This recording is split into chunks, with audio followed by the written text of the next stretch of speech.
আরে আজকে অনেকক্ষণ ধরে এখানে বসে রয়েছি, একটা যাত্রী তো পাইতেছি না। এমা যাইবেন? আরে বন্ধু তুই? আর বন্ধু তুই কি রে, নতুন চাকরি বাকরি পাইলি মনে হয়? আরে বেটা আর বলিস নি, চাকরিটা পাইতে অনেক কষ্ট হয়েছে। তুই তো আমার থেকে অনেক ভালো রেজাল্ট করছস, তুই রিক্সা চালাস কেন?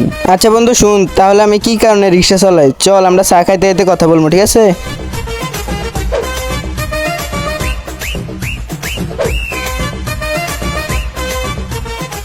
মামা দুইটা চা দিয়েন তো। হ্যাঁ দিতে আসি।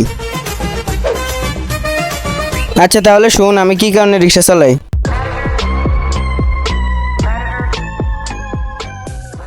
স্যার আসতে পারি? হ্যাঁ আসো। এই যে স্যার, আমার ফাইলগুলো একটু দেখেন।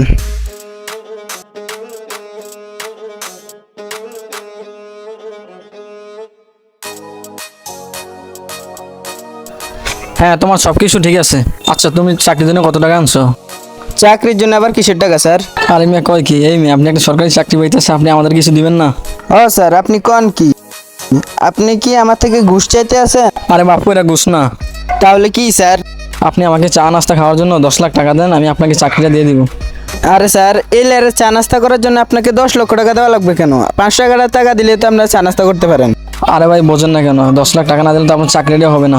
দরকার হয় ঘুষের চাকরি না করলাম, আপনি থাকেন আপনার ঘুষ নিয়ে। আমি যাই, আমি রিক্সা চালাই খাবো।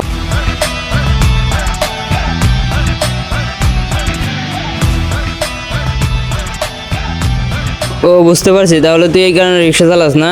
হরে ভাই। আচ্ছা চল, তুই কই যাবি, তোরে দিয়ে আসি চল।